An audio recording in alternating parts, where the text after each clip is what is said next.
lệ cái rau này họ yên hoài bốc ạ nó cái rau này nó hơi bảo là nó hơi bảo rồi el cái gì vậy cái gì vậy cái rau này cái rau cái vệ sinh khi mà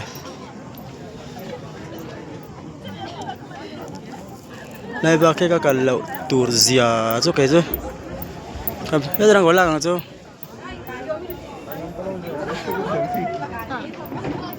Take it yours, your mobile is better than mine. Mine is a terrible mobile.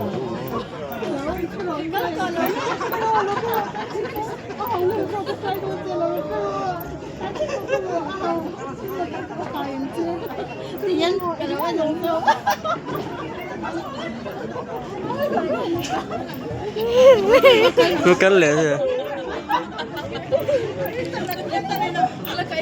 Nó cắn lẻ chứ, cái này. Chén giờ thì sống á cái ô, cái này rồi.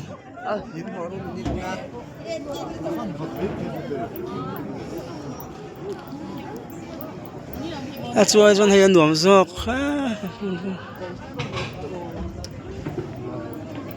Giờ cái là tôm lẻ. Safety na tôm rồi. Cái rồi. Đấy. Cái đó thiệt chứ cái độ to cái.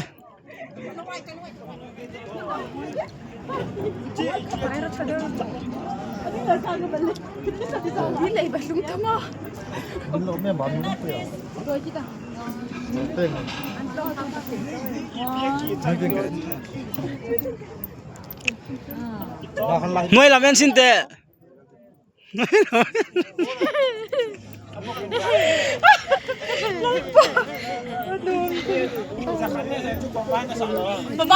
Đây là yêu là cái đó đấy. Đây cái đó đấy.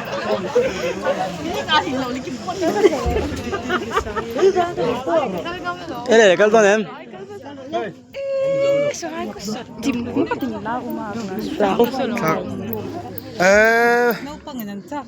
Sao mình đi con tôm vắt xuống sang ăn là vậy mà đâu đi mua.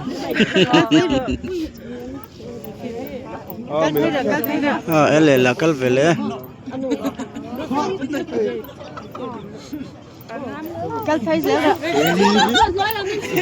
Nó có tê. Cái luộc đó. Cái phụ nữ Cái rô số. Đó khơi lắc rose. ăn tâm rồi à. Cái là tiêu luôn. Mà đi có cái Số. chị ta nó chỉ hạt kem nó là. Ôi dạ. Cái mà số cái. Đây là số đã lẻ là phải trong lâu vậy. Ôi cái kia rất là. Ai lấy ăn lẩu ra, lấy ăn lẩu ra. Cái tôm rồi. Tổ hay kia. Mình ăn Đây vậy đó à.